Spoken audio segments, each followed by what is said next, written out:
Salut tout le monde! C'est un épisode spécial Noël aujourd'hui. Et pour préparer cette méga teuf annuelle, on va parler des jouets pour enfants les plus kitsch. Et pour cet épisode spécial, j'ai demandé de l'aide à Yon de Bayonne qui a fait plein de recherches sur le prix des jouets. Yon, t'es chaud? Ça fait 10 ans qu'on m'appelle le ludopathe, alors autant vous dire, je suis chaud patate là. On commence fort avec Emilio le robot, sorti en 1995. Je me rappelle quand il est sorti, j'étais tout gamin et je rêvais de l'avoir, j'avais été scotché par la pub.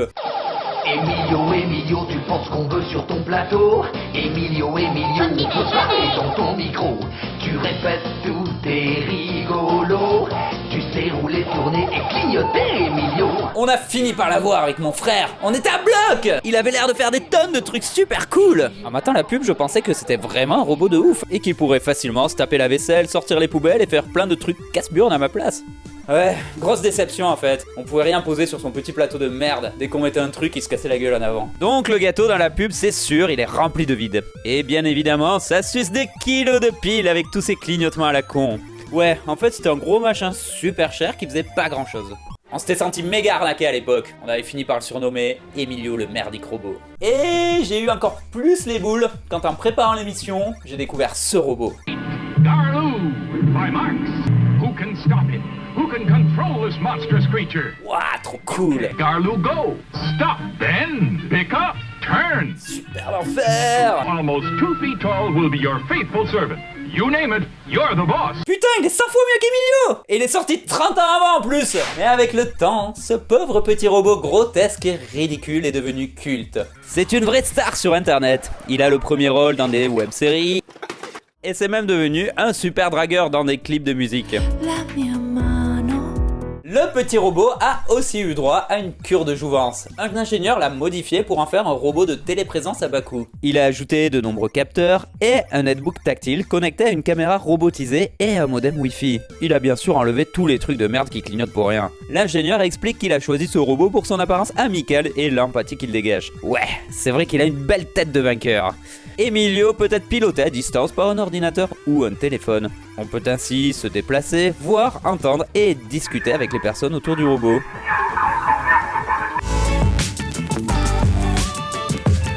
Les Playmobil Color. Le concept était vraiment génial. Du nouveau chez Playmobil. Playmobil Color. Il fallait colorier soi-même les Playmobil, avec des feutres spéciaux, vendus séparément, évidemment, pour se faire plus de blé. Bande d'enfoirés! J'imagine déjà le nombre de gamins qui ont dû chialer le matin de Noël quand ils se sont rendus compte qu'ils n'avaient pas les petits crayons pour colorier leur Playmobil. Mais l'aventure des Playmobil Color n'a malheureusement pas duré très longtemps. Malgré la poignée de maintien et les notices détaillées, les jouets étaient trop durs à colorier pour les gamins. Même si sur la pub ça a l'air simple, on pose le feutre et hop, c'est bon, c'est peint! Une nouvelle et merveilleuse façon de jouer. Pub mensongère de merde. Ouais, en fait, impossible d'obtenir le même résultat que sur les boîtes et les pubs. Il fallait être un putain d'artiste peintre pour arriver à avoir un Playmo sympa. C'est notamment grâce à ce jouet que des centaines d'enfants ont découvert le sens de la phrase « photo non contractuelle ». Mais quand ils sont bien colorés, ça donne des trucs vraiment magnifiques. Le coloriage à la main donne un aspect artisanal à ce jouet qui est pourtant fabriqué en usine à la chaîne. Je pense que je serais le premier à les acheter s'ils ressortaient. Sinon, je pourrais peut-être essayer de trouver une boîte d'époque. Tu sais combien elle coûte ? Alors, il faut savoir que la durée de commercialisation des Playmobil Color a été très courte. Il y a donc eu peu de modèles qui ont été produits. Le jouet est aujourd'hui rare et donc cher. Pour qu'il prenne de la valeur, il faut que la boîte soit en bon état et qu'il ne manque pas une seule pièce. Mais le top du top, c'est quand le jouet est encore sous blister. En fait, il faut acheter 2 boîtes, une pour jouer et une qu'on garde bien précieusement. J'ai trouvé cette boîte sur le thème du Moyen-Âge à 1300 boules. Les boîtes de taille moyenne qui contiennent 4 figurines se négocient autour des 500 €. Les petites boîtes, elles, avec 1 ou 2 personnages, se vendent entre 100 et 300 €. Après, on peut trouver plein de pièces qui coûtent entre 20 et 50 €, mais souvent il n'y a pas la boîte, il manque des accessoires, la moitié des figurines sont peintes et mal peintes. Mais c'est cool, ça fait des Playmobil uniques et trash! Elastic Man, un jouet cultissime. C'est un bonhomme à qui on peut étirer les bras jusqu'à 4 fois sa longueur. Il retrouve ensuite sa forme d'origine. Il a été commercialisé de 1976 à 1980 aux États-Unis. This will stop Stretch Monster. No, it won't. He's spraying himself. We'll meet again, Shorty. Le personnage principal était Stretch Armstrong. Le concept a été adapté à un grand nombre de personnages de fiction. Le jouet était rempli de sirop de maïs. Dès qu'on faisait la moindre coupure, le gel s'enfuyait. On pouvait mettre du scotch, mais c'était moche. En plus, le sirop de maïs peut durcir avec le temps. Vu la durée courte de commercialisation et la fragilité du jouet, il est rare et donc super cher. Mais combien au juste, tu sais Yann? Il faut savoir que c'est un des jouets les plus convoités par les collectionneurs. C'est même le Saint Graal pour certains. Une des plus grosses collections a récemment été mise en vente. Le Elastic Man Mickey Mouse s'est vendu à 1500 €. Le modèle Hulk, lui, à 5000 €. Et la pièce maîtresse de la collection, le Batman, s'est vendu à 15 200 €. Oui, le prix varie selon la coolitude des personnages. Il faut savoir que pour atteindre de telles sommes, le jouet doit être en parfait état, avec sa boîte d'origine, en bon état, évidemment. Ouais, ça va, tu l'as déjà dit. Oui, mais ça fait du bien de le rappeler.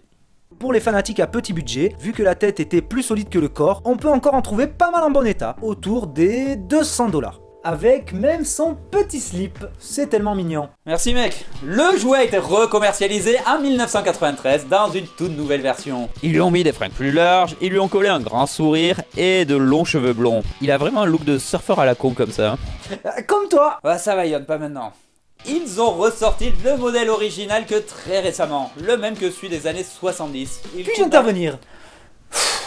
Vas-y mec.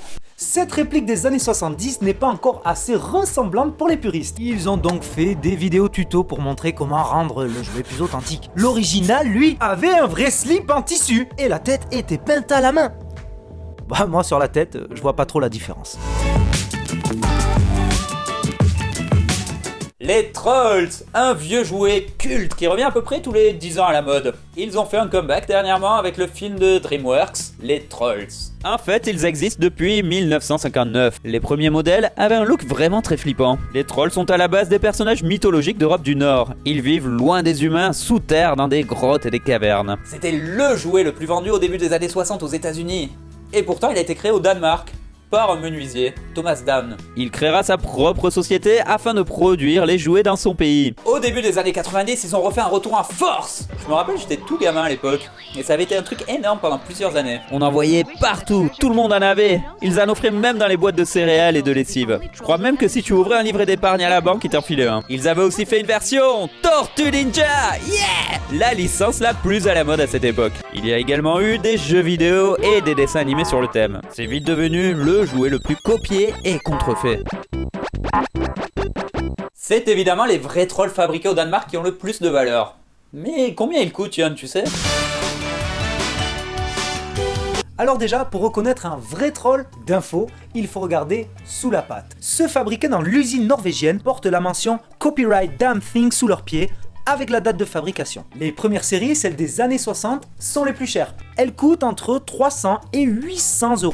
Tout dépend de l'état dans lequel elles sont. Le plus kitsch que j'ai trouvé est cet éléphant de cirque. Ah, il est horrible avec sa pourridée. Putain les gars, on dirait un bitosaure. Et tout cela pour la maudite somme de 295 $. En 2005, la licence a été prêtée à Dick Entertainment, une société de production de films d'animation. Drôle de nom pour une boîte qui fait des films pour enfants. Ils ont créé les Trolls, des personnages de petites filles fashion, habillées de façon compliquée, qui passent leur temps chez le coiffeur ou dans les centres commerciaux. Putain, mais qu'est-ce qui leur est passé par la tête? C'est le contraire exact du concept qui a fait le succès des trolls. Normalement, les trolls se baladent à poil, et ils sont sauvages et crades. Ça n'a évidemment jamais marché, et la société danoise a poursuivi en justice la société de production pour avoir dégradé l'image des trolls. Les nouveaux trolls de DreamWorks sont encore trop propres, trop gentils, trop politiquement corrects. C'est peut-être ce qui explique leur retour en demi-teinte. Mais les trolls n'ont pas dit leur dernier mot. Et vous pouvez être bien sûr qu'ils reviendront vous hanter dans 10 ans.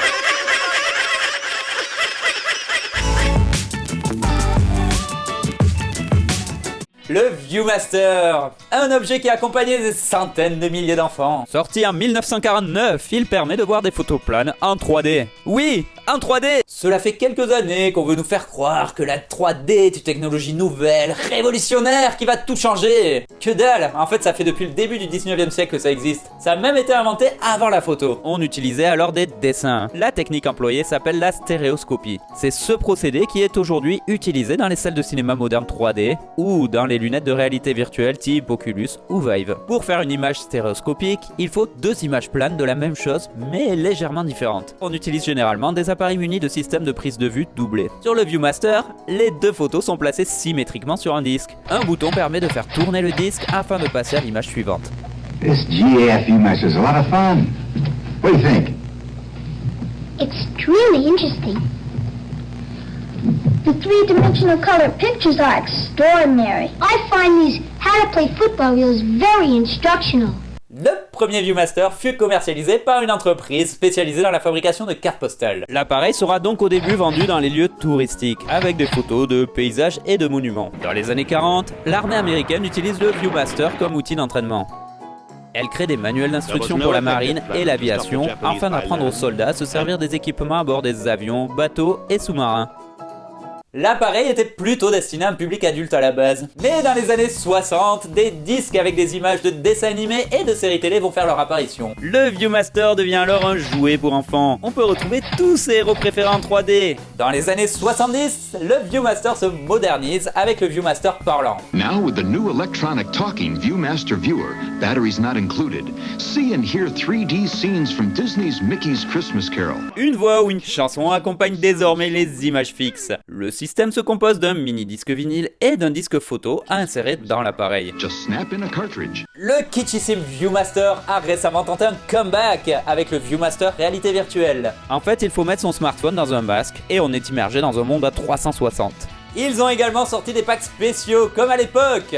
Batman, Master of Universe... Et c'est tout! Ouais, je crois qu'ils en chient beaucoup plus qu'avant pour avoir les licences. Et en numéro 1, le jouet le plus kitsch de l'histoire de tous les temps, j'appelle Monsieur Patate. Et ouais, c'est le héros pour enfants le plus naze au monde. C'est vrai qu'il n'y a rien de plus con qu'une patate avec un visage, des bras et des jambes. Mais à sa sortie, il ne ressemblait pas tout à fait au jouet que l'on connaît aujourd'hui. Le jouet a tout d'abord été commercialisé par Hasbro en 1952 aux États-Unis. En fait, il fallait attacher les mains, le nez et tous les autres accessoires directement sur un légume. On pouvait ensuite installer les personnages dans des voitures pour faire des courses de légumes endiablés. Cette pub est la première pub de télévision pour jouets de l'histoire.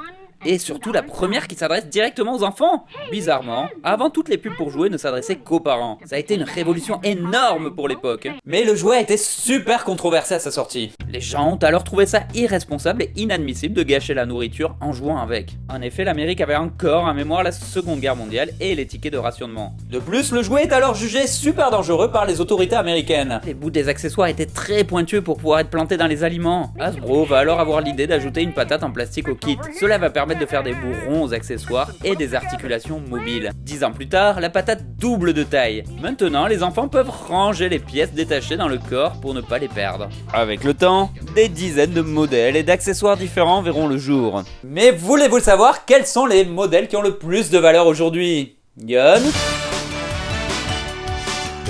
En fait, en ce qui concerne les Monsieur Patate, ce sont les séries spéciales qui ont le plus de valeur.